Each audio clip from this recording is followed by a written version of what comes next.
যখনই আমি কোনো মুসলিম ব্রাইডকে সাজাতে যাই, আমাকে ভীষণ ভোর ভোর বেরোতে হয়, কারণ ওদের বেশিরভাগ জনেরই বিয়েটা দুপুরবেলায় হয়।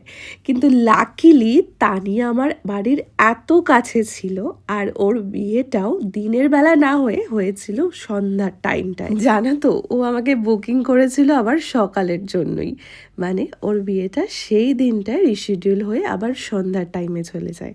তাই আমারও খুব একটা অসুবিধা ছিল না, আর অসুবিধা হওয়ার কথাও ছিল না, কারণ সকালে হলেও আমার বাড়ির ভীষণই কাছেও ছিল। আমার এই ব্রাইডটিকে কিন্তু দেখতে ভীষণই সুন্দর। তো সবার মতনই ওকে একবার আমি জিজ্ঞাসা করেছিলাম যে তোমার কেমন কি পছন্দ আমাকে বলো, সেইভাবে আমি করব। ও বলল ওর কোনো পছন্দ নেই, একদম বাঙালি সাজ, বাঙালি ব্রাইড যেরকম সাজে কলকা করে আটপৌড়ে করে শাড়ি পরে সেইভাবেই তুমি আমাকে সাজিয়ে দাও। এবার ব্রাইড ছেড়ে দিয়েছে মানে পুরোটাই আমার হাতে। তাই আমি ঠিক করলাম, একেই তো আমার ব্রাইড সুন্দরী, তাকে আরও সুন্দর কিভাবে করা যায় সেই চেষ্টাটুকু চালালাম। আমি যখন ওর কাছে পৌঁছাই, পুরো ভেনিউটা জুড়ে তখন প্রচুর লোকজন চলে এসেছিল। আমি তো ভাবলাম আমি কি ভুল করে চলে আসলাম এতটা লেটে, নাকি এটাই তো টাইম ছিল। তারপর ওর কাছে যখন জানতে পারি, ও আমাকে বলল যে আমার অনুষ্ঠানটা সকাল থেকেই শুরু হয়ে গেছে, আর আমি যাব সন্ধ্যার পর, মানে এখান থেকে শ্বশুরবাড়ি চলে যাবে ও সন্ধ্যার পর, অনেকটা রাস্তা।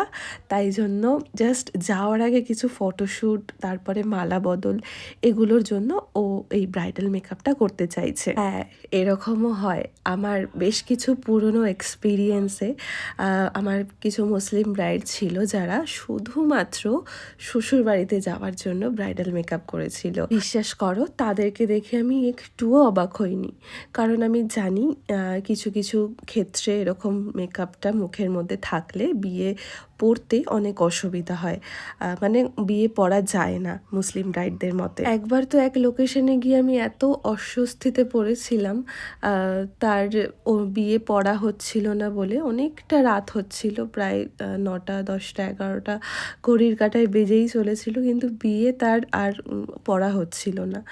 তো তার কারণ হিসেবে আমার মেকআপটাও স্টার্ট করা হচ্ছিল না, কারণ মেকআপ থাকলে মুখে বিয়েটা হবে না, এরকমই ছিল। তো সেই মেকআপ শুরু করতে করতে রাত্রি 1টা বেজে গেছিলো। আমি সেই ভিডিওর এক্সপিরিয়েন্স সমস্তটা শেয়ার করেছিলাম থ্রু আউট ভিডিও। তোমরা যারা দেখোনি একবার চেক করে নিতে পারো আমার প্রোফাইল থেকে। তানিয়াকে